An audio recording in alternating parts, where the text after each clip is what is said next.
ফোনে আপা আপা বলা সেই তানভীর লীগ থেকে বহিষ্কার।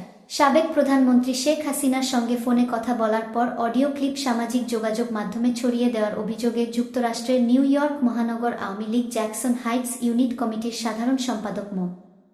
তানভীর কায়সারকে বহিষ্কার করা হয়েছে।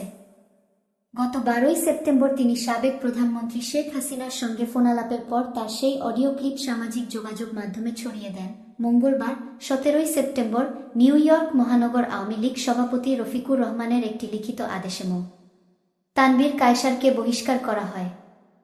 উক্ত বহিষ্কারাদেশে উল্লেখ করা হয়, বারবার সতর্ক করা সত্ত্বেও তানভীর কায়সার দলের নীতি, আদর্শ, চেতনা ও মূল্যবোধ বিরোধী কর্মকাণ্ডে লিপ্ত থাকায় তাকে দলীয় সিদ্ধান্তে বহিষ্কারের সিদ্ধান্ত নেওয়া হয়, রফিকুর রহমান জানান। গত 12ই সেপ্টেম্বর সাবেক প্রধানমন্ত্রী শেখ হাসিনার সঙ্গে ফোনালাপের পর তানভীর কায়সার সেই অডিও ক্লিপ সামাজিক যোগাযোগ মাধ্যমে ছড়িয়ে দিয়ে দলের সভাপতি ও প্রধানমন্ত্রী শেখ হাসিনাকে হেয় করেছেন। একজন দলীয় কর্মী হয়ে এমন অপরাধমূলক কর্মকাণ্ডে জড়িত ব্যক্তির দলে থাকার কোনো অধিকার নেই।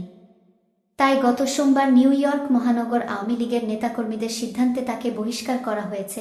এদিকে ঘটনার পর থেকে তানভীরের ফেসবুক আইডি বন্ধ রয়েছে।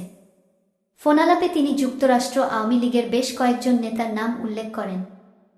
তিনি বলেন, ওই নেতাদের সঙ্গে তিনি আন্দোলন করবেন, কিন্তু তিনি নিজেই বাংলাদেশে আওয়ামী লীগের হাতে নির্যাতিত দাবি করে যুক্তরাষ্ট্রের রাজনৈতিক আশ্রয় নিয়েছেন বলে জানা গেছে।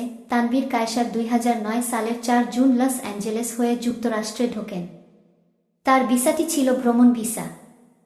পরে 2020 সালের 7 মে দেশটিতে রাজনৈতিক আশ্রয়ের আবেদন করেন।